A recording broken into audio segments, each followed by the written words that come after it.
வேலை சொல்லியே உயிரை வாங்குறாங்க. இன்னைக்கு ஒரு நாளாவது வேலை ரெஸ்ட் எடுத்தா தான் இந்த வீட்டில் உசிர் வாழ முடியும். என்ன தான் கல்யாணம் பண்ணாலும் இவ்வளோ வேலை விடுவீங்களா அப்படின்னு எட்டி பார்க்கையிலேயே காப்பி கொஞ்சம் உங்கள் மேலே கொட்டிக்கோறாங்க, நீங்கள் கொஞ்சம் விடுங்க அப்படின்னு சொல்ல, ஏப்பா அங்கெல்லாம் போகாதப்பா நில்லுப்பா அப்படின்னு ஆளாளு கத்தியிருந்தாலும் நான் சற்று தொலைந்து இருந்து காஃபி மேலே ஊற்றி விட்டு வந்துடுறேங்க. இது ஃபன் பண்ணுற நிகழ்ச்சிங்கன்னு சொல்லி அனுப்பிஞ்சா போச்சு. சாப்பிட்டு தூங்கியாச்சின்னு படுத்திருந்த மனுஷன் மேலே காஃபியை தான் ஊற்றுனேன். காஃபி டேஸ்ட்டாக இல்லை, சுகர் இல்லைன்னு காத்துனேன் அப்படின்னு ஆளாளு கத்தி அலமாத, என்னங்க நடக்குது இங்கே, என்ன நடக்குது அப்படின்னு வந்து வியப்புடன் கேட்கையில், அச்சோ அந்த அக்கா கொட்டியாச்சோன்ற கதையாக காப்பியை எடுத்து மேலே ஊற்றி அள்ளி அதில் சுகரே இல்லைங்க அப்படின்னு பதிலுக்கு அவரும் சொல்ல, காப்பி அங்கேயே கீழே கொட்டிட்டாங்க. இதெல்லாம் ஒரு விளையாட்டாங்கன்னு சொல்லி முடிக்க, ஹைலைட் என்னன்னா அடுத்து ரூமுக்கு வரலான்னு இருந்தாங்க. நான் தான் தடுத்துட்டேன். விடு அதுக்கெல்லாம் மன்னிப்பெல்லாம் கேட்காது. ஏதோ மன்னிப்பாக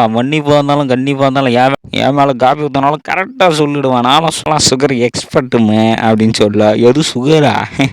6 கிலோ சர்க்கரையை பள்ளி தினம் போட்டு அனுப்ப வேண்டியதுதான். சர்க்கரை அப்படின்னு கத்தி விற்றுருவேன் பார்க்குறியா அப்படின்னு சொல்லி சண்டை போட, கவலைப்பட்டாதான் நள்ளிக்கு ஒரு ரூமுக்கு அனுப்புகிறேன், எல்லோரையும் பார்க்குறேன் அப்படின்னு சொல்லி, காப்பிலாம் மேலே கொட்டாதம்மா அவர் தலையில் வேணால் கொட்டிப்பார், அப்போவாச்சும் சுகர் கரெக்டாக இருக்கான்னு சொல்லுவாருன்னு சொல்லு. நான் பண்ணது தப்பா இப்படி ஒரு தப்பு பண்ணிட்டேனே, காஃபியில் கண்ணியமான சுகர் அள்ளி ஊற்றிட்டேனே அவனு புலம்பி நிற்க, கவலைப்படாதீங்க, நாளைக்கு சுகர் காஃபியோட சேர்த்து வரேங்க. காஃபி சூப்பராக இருக்குங்க.